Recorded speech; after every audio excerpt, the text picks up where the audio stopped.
Happy Flag Days! Alam nyo, nung bata ako, parang hindi namin kino-commemorate ang Flag Day.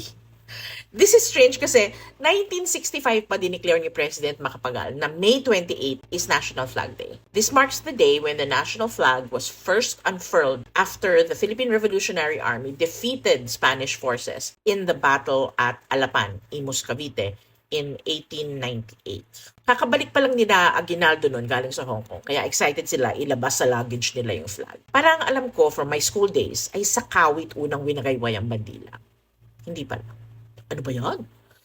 Sa totoo lang, maraming pinagdaanan ng bandila ng Pilipinas. In August 1907, this was during the American period. The Philippine Commission was led by Governor General James Francis Smith. They passed the Act number 1696 or the Flag Law. This outlawed the display of the Philippine flag, the katipunan flags or emblems, and even the singing or playing of the Philippine national anthem.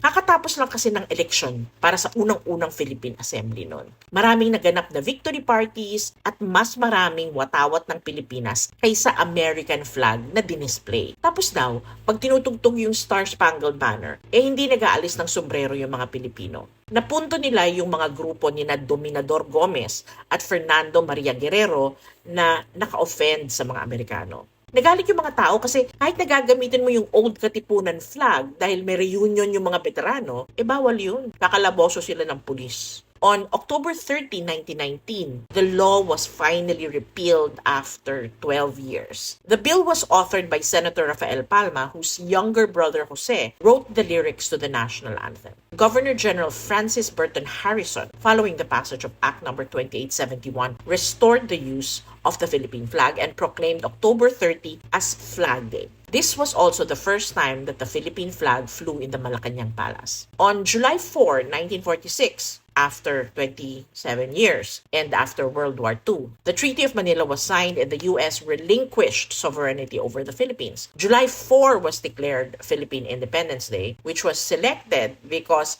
the U.S. celebrates their independence from England on the same day. On May 12, 1962, President Macapagal issued the law declaring June 12 as Independence Day. That was the same year he declared May 28 as Flag Day.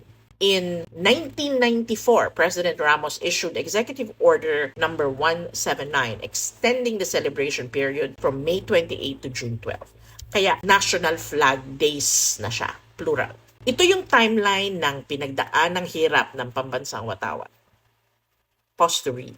Kumembot ako papunta sa dambana ng pambansang watawat sa Imus. Ito yung kung saan nangyari yung Battle of Alapan. Taon-taon, may ganap dito na nagbubukas ng National Flag Days. Yung flagpole dito, ito yung dating nasa Luneta. Ang laki ng flag, in fairness. First time ko maka-attend ng ganitong commemoration, may protocol pala na bawal magpayong sa mga ganitong ganap. Masaya yung event, may mga makabayang kanta, konting speeches, pero nahahawa ako talaga dun sa mga naka-full Filipiniana. Ang init! Ang daming pinagdaanan ng mga ninuno natin para sa kalayaan na ipakita ang ating pambansang watawat at awitin ang ating pambansang awit. Sorry po kung paulit-ulit ako pero pahalagahan natin ang mga sakripisyo nila.